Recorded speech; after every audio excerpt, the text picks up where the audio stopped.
ओम श्री राधा कृष्णाभ्यं नमः। श्रीमद्भागवत महापुराण प्रथम अध्याय। नारायणं नमस्कृत्यं नरं चैव नरोत्तमं देवी सरस्वती व्यासं ततो जयो मुदीरयेत्। मूकं करोति वाचालं पङ्गुलङ्घयते गिरि यत्कृपा तमहं वन्दे परमानन्दमाधवम्। ओम नमो भगवते वासुदेवाय। अथ द्वितीय अध्याय भगवत कथा और भगवत भक्ति का महात्म्य। श्री व्यास जी कहते हैं, शौनकादि ब्रह्मवादी ऋषियों के यह प्रश्न सुनकर रमहर्षण के पुत्र उग्रश्रवा को बड़ा ही आनंद हुआ। उन्होंने ऋषियों के इस मंगलमय प्रश्न का अभिनंदन करके कहना आरंभ किया। सूत जी ने कहा, जिस समय श्री सुखदेव जी का यज्ञ पवित्र संस्कार भी नहीं हुआ था, सुतरां लौकिक वैदिक कर्मों के अनुष्ठान का अवसर भी नहीं आया था।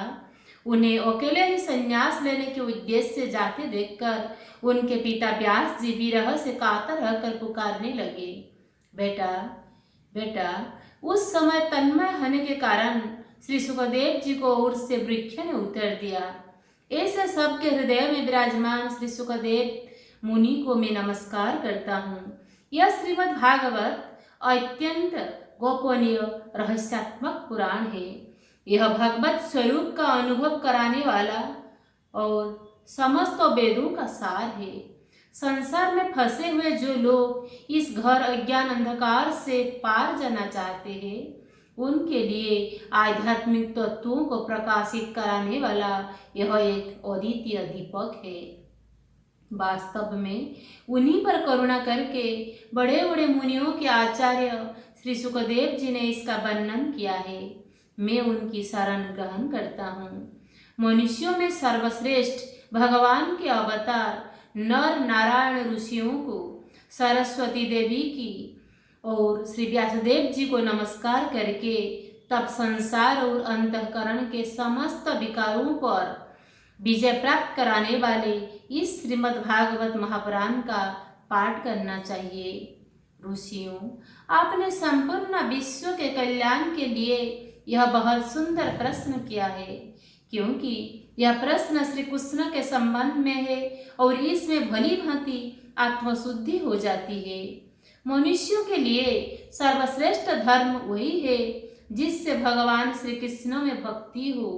भक्ति भी ऐसी जिसमें किसी प्रकार की कामना न हो और जो नित्य निरंतर बनी रहे। ऐसी भक्ति से हृदय आनंद स्वरूप परमात्मा की उपलब्धि करके कृत्य कृत्य हो जाता है। भगवान श्री कृष्ण में भक्ति होती है। अनन्य प्रेम से उनमें चित जोड़ते ही निष्काम ज्ञान और वैराग्य का आविर्भाव हो जाता है। धर्म का ठीक ठीक अनुष्ठान करने पर भी यदि मनुष्य के हृदय में भगवान की लीला कथाओं के प्रति अनुराग का उदय न हो तो वह निराश्रम श्रम ही श्रम है। धर्म का फल है मोक्ष। उसकी सार्थकता अर्थ प्राप्ति में नहीं है। अर्थ केवल धर्म के लिए है। भोग विलास उसका फल नहीं माना गया है। भोग विलास का फल इंद्रियों को तृप्त करना नहीं है। उसका प्रयोजन है केवल जीवन निर्वाह। जीवन का फल भी तत्व जिज्ञासा है। बहुत कर्म करके स्वर्ग आदि प्राप्त करना उसका फल नहीं है। तत्ववेता लोग ज्ञाता और ज्ञेयों के भेद से रहित अखंड अद्वितीय सच्चिदानंद स्वरूप ज्ञान को ही तत्व कहते हैं। उसी को कोई ब्रह्मा, कोई परमात्मा और कोई भगवान के नाम से पुकारते हैं। श्रद्धालु मुनिजन भागवत श्रवण से प्राप्त ज्ञान वैराग्य युक्त भक्ति से अपने हृदय में उस परम तत्व रूप परमात्मा का अनुभव करते हैं। शौनकादि ऋषियों, यही कारण है कि अपने अपने वर्ण तथा आश्रम के अनुसार मनुष्य जो धर्म का अनुष्ठान करते हैं, उसी की पुण्य सिद्धि इसी में ही भगवान प्रसन्न हो। इसीलिए एकाग्र मन से भक्त वत्सल भगवान का ही नित्य निरंतर श्रवण कीर्तन ध्यान और आराधना करना चाहिए। कर्मों की गांठ बड़ी कड़ी है। विचारवान पुरुष भगवान के चिंतन की तलवार से उस गांठ को काट डालते हैं। तब भला ऐसा कौन मनुष्य होगा जो भगवान की लीला कथा में प्रेम न करे। सनकादि ऋषियों पवित्र तीर्थों का सेवन करने से महत्व सेवा, तदनंतर श्रवण की इच्छा, फिर श्रद्धा, तत्पश्चात भगवत कथा में रुचि होती है। भगवान श्री कृष्ण के यश का श्रवण और कीर्तन दोनों पवित्र करने वाले हैं। वे अपनी कथा सुनाने वालों के हृदय में आकर स्थित हो जाते हैं और उनकी अशुभ वासनाओं को नष्ट कर देते हैं, क्योंकि वे संतों के नित्य सुहृद हैं।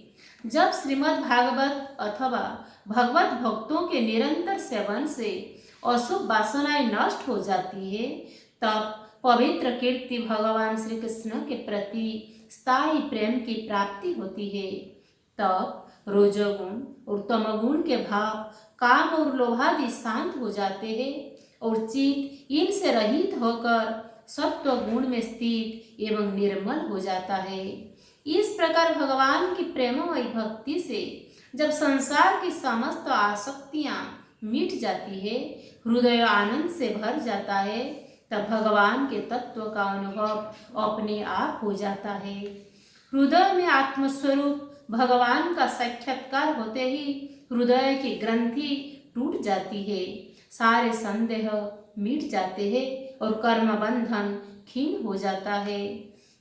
इसी से बुद्धिमान लोग नित्य निरंतर बड़े आनंद से भगवान श्री कृष्ण के प्रति प्रेम भक्ति करते हैं, जिससे आत्म प्रसाद की प्राप्ति होती है। प्रकृति के 3 गुण हैं, सत्व, रज और तम। इनको स्वीकार करके इस संसार की स्थिति, उत्पत्ति और प्रलय के लिए एक अद्वितीय परमात्मा ही विष्णु, ब्रह्मा और रुद्र ये 3 नाम ग्रहण करते हैं। फिर भी मनुष्यों का परम कल्याण तो सत्व गुण स्वीकार करने वाले श्री हरि से ही होता है। जैसे पृथ्वी के विकार लकड़ी की अपेक्षा धुआं श्रेष्ठ है और उससे भी श्रेष्ठ है अग्नि, क्योंकि वेदज्ञ यज्ञ जोगादि के द्वारा अग्नि सद्गति देने वाला है। वैसे ही तमोगुण से रजोगुण श्रेष्ठ है और रजोगुण से भी सत्वगुण श्रेष्ठ है, क्योंकि वह भगवान का दर्शन कराने वाला है। प्राचीन युग में महात्मा लोग अपने कल्याण के लिए विशुद्ध सत्वमय भगवान विष्णु की ही आराधना किया करते थे। अब भी जो लोग उनका अनुसरण करते हैं वे उन्हीं के समान कल्याण भाजन होते हैं। जो लोग इस संसार सागर से पार जाना चाहते हैं वे यद्यपि किसी की निंदा तो नहीं करते, न किसी में दोष ही देखते हैं, फिर भी घोर रूप वाले तमोगुणी, रजोगुणी, भैरव आदि भूपतियों को उपासना न करके सत्वगुणी विष्णु भगवान और उनकी अंश कला स्वरूप का ही भजन करते हैं। परंतु जिसका स्वभाव रजोगुणी अथवा तमोगुणी है वे धन, ऐश्वर्य और संतान की कामना से भूत, पितर और प्रजापतियों को उपासना करते हैं, क्योंकि इन लोगों का स्वभाव उन भूतादि से मिलना जुलता है। वेदों का तात्पर्य श्री कृष्ण में ही है, यज्ञों के उद्देश्य श्री कृष्ण ही है, जो श्री कृष्ण के लिए ही किए जाते हैं और समस्त कर्मों की परिसमाप्ति भी श्री कृष्ण में ही है। ज्ञान से ब्रह्मस्वरूप श्री कृष्ण की ही प्राप्ति होती है। तपस्या श्री कृष्ण की प्रसन्नता के लिए ही की जाती है। श्री कृष्ण के लिए ही धर्म का अनुष्ठान होता है और सब गतियाँ श्री कृष्ण में ही समा जाती है। यद्यपि भगवान श्री कृष्ण प्रकृति और उसके गुणों से अतीत है, फिर भी अपनी गुणमयी माया से, जो प्रपंच की दृष्टि से और तत्वों की दृष्टि से नहीं है, उन्होंने ही स्वर्ग के आदि में इस संसार की रचना की थी। ये सत्य, रज और तम 3 गुण उसी माया के विलास से इनके भीतर रहकर भगवान इनसे युक्त शरीक मालूम पड़ते हैं। वास्तव में तो वे परिपूर्ण विज्ञान धन है। अग्नि तो वस्तुतः एक ही है, परंतु जब वह अनेक प्रकार के लकड़ियों में प्रकट होती है तब अनेक सी मालूम पड़ती है। वैसे ही सबके आत्मरूप भगवान तो एक ही है, परंतु प्राणियों की अनेकता से अनेक जैसे जान पड़ते हैं। भगवान ही सूक्ष्म भूत, तन्मात्रा, इंद्रिय तथा अंतःकरण आदि गुणों के विकारभूत भावों को द्वारा नाना प्रकार की जोनियों का निर्माण करते हैं और उनमें भिन्न भिन्न जीवों के रूप में प्रवेश करके उन जोनियों के अनुरूप विषयों का उपभोग करते कराते हैं। वे ही संपूर्ण लोकों की रचना करते हैं और देवता, पशु, पक्षी, मनुष्य आदि जनियों में लीलावतार ग्रहण करके सत्व गुण के द्वारा जीवों का पालन पोषण करते हैं। इति श्रीमद्भागवते महापुराणे पारमहंस्यां संहितायां प्रथमस्कन्धे नवमीसोपाख्याने द्वितीयोऽध्यायः। विमस्यापि रणभङ्गो मुनिरपि मतिभ्रमः यदि सुधङ्ग सुधङ् वा मम दोषो न विद्यते।